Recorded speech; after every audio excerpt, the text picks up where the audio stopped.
mga kandidato, kongresista ng Nueva Ecija, pinagpapaliwanag ng COMELEC dahil sa umunoy vote buying. Pinagpapaliwanag ng Commission on Elections sa inilabas ng mga show cause order ang ilang kandidatong sangkot sa umunoy vote buying at iba pang mga issue.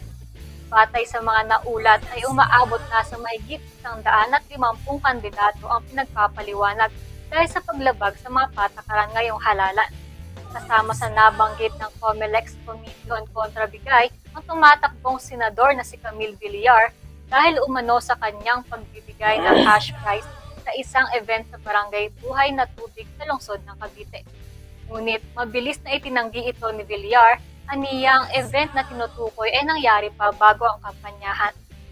Nasama rin ang pangalan ni Isko Moreno na tumatakbong alkalde sa lungsod ng Maynila. Ayon sa dokumento ay nag-abot daw siya ng mga 3,000 piso para sa mga guro ng pampublikong paaralan sa lungsod.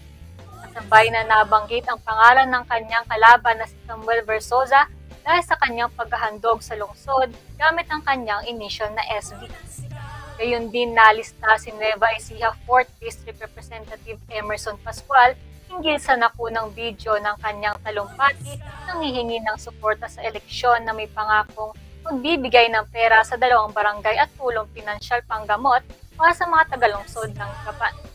Ayon kay COMELEC Chairman George Erwin Garcia, mahalaga ang show cause order para maipaliwanag ng mga kandidato ang mga aligasyong inihain laban sa kanila. Binibigyan lamang ang mga kandidato ng 3 araw para sagutin ang show cause order. Unang sigaw.